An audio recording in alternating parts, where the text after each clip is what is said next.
it just me, or is everyone giving up veganism these days? And it doesn't even make sense. Like, veganism is more accessible than it's ever been. We have way more options. There are so many plant-based creators out there creating incredible recipes. You don't need to be stuck for what to eat. You don't need to struggle. I know it's not accessible for everyone, but it's the best it's ever been. And yet we're seeing so many people quit veganism and do their little videos on, hey, I quit veganism, or hey, what my life is like now as a former vegan. It's upsetting me so much. So I'm gonna make myself some risotto. It takes a while to make, so it's a good time to have a little chat about this. We're gonna let off some steam and we're gonna figure out why people are quitting veganism, and is it necessarily a bad thing for veganism? Like, how's it gonna affect us, the animals, you know, stuff like that. And if I'm very honest, there is one video in particular that has triggered this outburst, and it is Lizzo's What I Eat in a Day as a Former Vegan. So I feel like a nice place to start would be just watching that one together.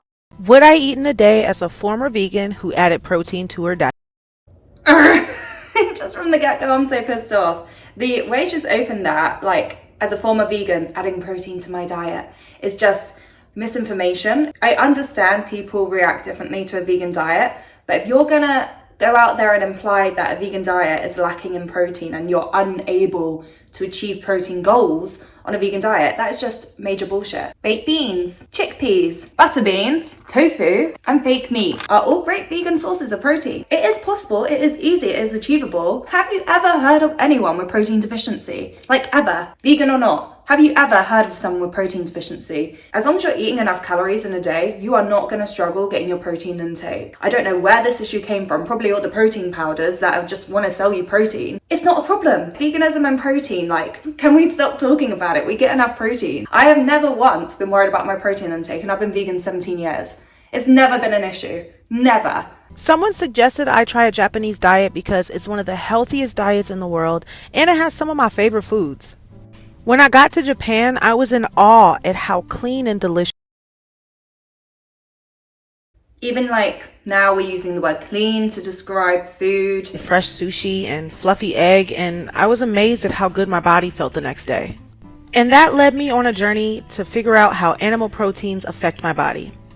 After tests and research, I found that animal proteins helped me have more energy, lose weight, and helped with my mental fog.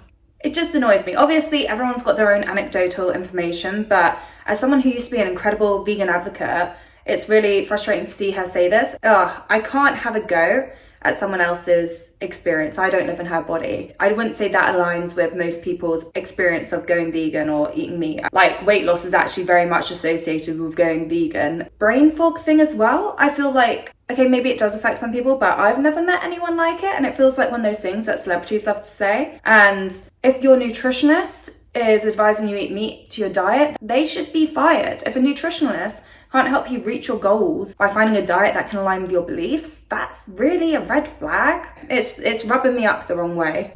I do believe that the vegan diet is still the healthiest diet to have, and I aspire to one day be a raw, alkaline vegan. I just find that so bizarre. How can you still say, I feel healthier now that I've started eating meat? Yeah, I still think vegan is the healthiest diet. Like, what are these contradictions? What are you trying to say here? Until then, this is the diet that's helped me reach my goals and helped me feel good in my body. It can be scary talking about things like this because veganism is such a sensitive subject.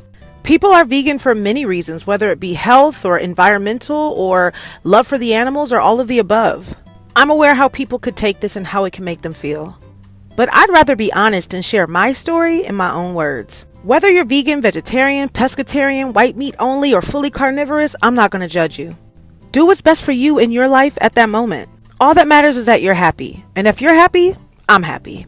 I appreciate her saying, like, she's going to get a lot of hate. Veganism is a very sensitive subject, but there is a reason for that. I'm all for people, like, living what's best for them, but you have to acknowledge that a vegan diet is a lot kinder for the animals and the environment. So it is at detriment to other beings, whether or not we're even talking about like animals or humans. It is at detriment to have meat in your diet. It's not really a case of you do you and I do me. We do collectively need to shift towards plant-based. And that doesn't necessarily mean everyone going like cold hard vegan, but we do collectively need to get there. That is really, really critical. So I feel type of ways there, but mostly it's just like the opener over the protein and idealizing like a raw alkaline vegan diet. It sounds like a pretty restrictive diet. So it just doesn't sound like a very healthy attitude towards food and eating. She used to be like a huge fan of veganism, so I do wonder if like diets do feel like new and shiny and there's a bit of placebo effect where she's just feeling really motivated and excited at the start, and then it kind of like drips off. She starts feeling a different type of way and then just is in a bit of a cycle. I don't know. I don't know that much about Lizzo, so I don't want to actually keep going on about this. But it's a real shame to lose her as a vegan advocate, and it's real gutting to see misinformation spread with like that protein comment in particular. Like, we've tried so hard to battle that one. I feel like the thing is, we need to just admit veganism is not cool anymore. It's not the big trendy thing it once was. It was like the diet of the week for, okay, a lot longer than a week. I'd say we had a good like few years there where veganism was finally being acknowledged and embraced. And I think in the UK, a lot of that was down to stuff like Veganuary. Everyone was just giving veganism a go. Everyone was launching vegan products. It was just the cool thing to do, the cool thing to be talking about. And it just isn't anymore. That's the cold, hard truth. And we've got like, for example, right now there's this big war on ultra-processed food. And for some reason, vegan food and vegan meats in particular are getting the bulk of the criticism there. I understand that vegan sausage is ultra-processed food, but so is a regular meat sausage. It is just all ultra-processed, and that's kind of the world we live in now, and what's accessible to most people. You know, that's just a whole other bigger conversation we need to have without making veganism the big bad that we're just gonna annihilate with this new trend. And when one trend goes, another trend appears. And the trend of the moment is, without a doubt, the flexitarian. So being a flexitarian is about being a bit conscious about what you eat and a bit curious about plant-based food without actually committing to going vegan or anything wild and controversial and extreme like that. And don't get me wrong, like I know I'm rolling my eyes a bit, but the flexitarian is actually quite good for the vegan movement. We have had a few years of veganism and like increasing in popularity. I feel like we have really gotten a lot of the recruits we will get, and there is space for that more balanced route now to get the people who would never go vegan to get a bit closer to veganism, you know? That's our next battle. We're not gonna be able to turn the whole world vegan. It's just not gonna happen. They need to be baby steps along the way, and flexitarian is one of those steps. So yeah, I don't hate flexitarians and the trend of flexitarians, but it's just important to acknowledge that's where the focus has shifted to. Like all the products coming out these days, all the campaigns coming out these days, a lot more focus to that balanced way of eating, not really that hardcoreness of veganism. Whilst vegan was like the hot new trendy thing, a lot of people did hop on the trends because they are chasing trends, especially like when we're talking about people like creators and celebrities. It is important for us to stay up with the trends, ahead of the curve, stuff like that. So a lot of people who do food content maybe did pivot towards veganism, not through any sincere belief in the movement, but maybe for monetary values. There will 100% have been creators just trying it out to get the views and get the brand deals and all of that. Now that the money and the brand deals aren't there, they're moving on to whatever the next big thing is. The controversy chasers are definitely off to the carnivore diet. If you want to talk about that a bit more, I'll do another video. But I feel like that also leads to the question, are a lot of people actually quitting veganism? Or is it more that influencers are quitting veganism and it's actually not that big a trend? It's just we're seeing it a lot because it's sensational and it's on the internet. One for the risotto and one for me.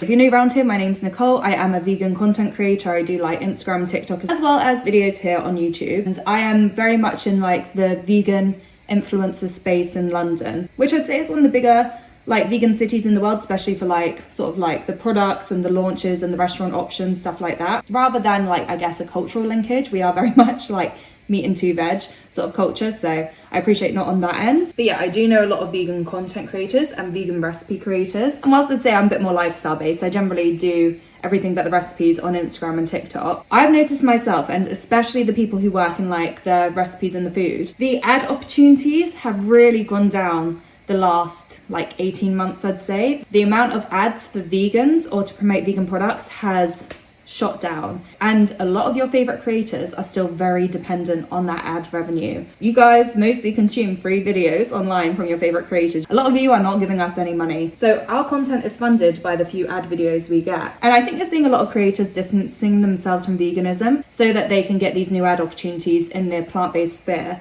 And we've got kind of like two avenues here. We have got people who are quitting veganism and rejecting it and moving forward and getting a lot of traction and followers and attention for dissing a vegan diet and not even quietly quitting, being loud and vocal and just dissing a diet that a year or two ago they were saying was like the best diet ever. They are just following trends to make money off of you. I would just take their opinions with a big pinch of salt. But I'm also seeing a lot of vegan creators distancing themselves from the word vegan. Whether that's transitioning to plant-based or that's like completely removing like vegan from their name, their bio, and finding a new focus. This is definitely happening, and I know it's super frustrating to see. I've been a vegan a long time, and the whole reason I got into this work is because I wanted to be an advocate for veganism. I was seeing like the vegan influencers started to rise in, I guess, like 2015, 2016, and I just didn't agree with everything they were saying, everything they were doing, everything they were buying and supporting. I wanted to go out there and maybe put a different spin on it. So that is really my origin story. Everything I do online comes from a love for veganism and wanting to make it more fun, accessible, easy for people. Like, I'm sticking to that. So I'm not going to remove vegan from a lot of my content, but I do appreciate the value in doing so. The next thing is hard to hear because it will hurt our egos, but you can be a vegan advocate whilst hiding that you're vegan, and it can be really effective. So when you're seeing creators remove vegan from their bio, it doesn't necessarily mean they no longer align with it. It means that they want to be a bit more of a slyer ally. And again, it doesn't always mean that either. There is definitely like two routes to this. But some people are kind of distancing themselves from veganism, not just so that they continue getting their brand opportunities and earning money. It's the same reason why Heinz relabeled their vegan mayo as a plant-based mayo. Veganism is still quite abrasive to a lot of people. Plant-based is a lot more welcoming and accommodating. When you buy something plant-based, when you cook something plant-based, you aren't changing your beliefs. You're just trying out a recipe and trying to eat more veg, whether that's for your health or the climate or the animals. You're giving it a go. You're not subscribing to a whole new belief system. Like Shakespeare once said, to call a rose by any other name is still a rose. So when someone decides to keep creating plant-based recipes, vegan recipes, but just not calling it the V word, they can really draw in people who hate vegans but are open to eating more veg. It's really, really hard to comprehend when you don't have this jarring hatred for vegans. But I think as a vegan we can admit that exists. We've seen it, we've experienced it, and we do need to get strategic about how we get those people closer to a plant-based future by whatever means necessary, and typically multiple approaches. There is no one perfect approach. We are all receptive to different things, and I feel like that is a big issue we have in the vegan community. We really seem to struggle to understand that advocacy can come in many different shapes and forms, and we really need to learn that. And on that tangent of different approaches, I feel like there are so many people kind of trying to lean into the subtle vegan advocacy at the moment that I feel very confident in kind of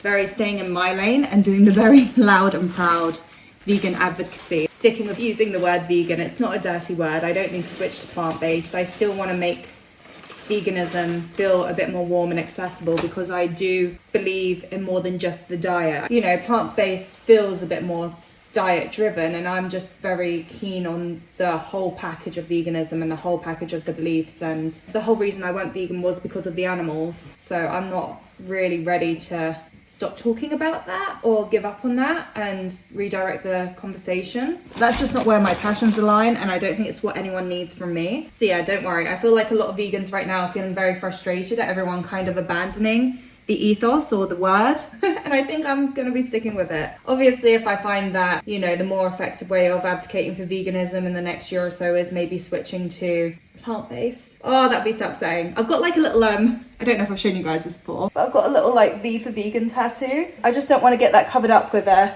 green PB. I'm sticking with the vegan branding. Just back on the subject of Lizzo and other celebrities, influencers, individuals that give up veganism. I think it's our role as vegans and like vegan advocates is to just respect their experiences. We can't talk down on how someone feels. We're not in their body, and we can't just say that's a lie, someone's personal experience. But we can fact check what they say. So if they are sprouting out nonsense like it's impossible to hit your protein goals on a vegan diet, we can call them out and correct that, especially in a public forum, whether that's like on the internet or at work. We need to block misinformation. I know it's a tricky one. I feel like I've just been thinking about the whole gist of it a lot lately. I feel like it's just sad to see people leaving behind your lifestyle, and I'm trying to come back with a response that's a lot more balanced and a lot more thought out rather than just very emotional and reactive. Obviously I've got a vested interest in this. I am vegan, I've been vegan a long time, and I do feel a type of way when people just want to give up and say it didn't work for them. I take it personally, and I'm just hoping that this video comes across as quite balanced. It's something I've been trying to do and trying to set aside my ego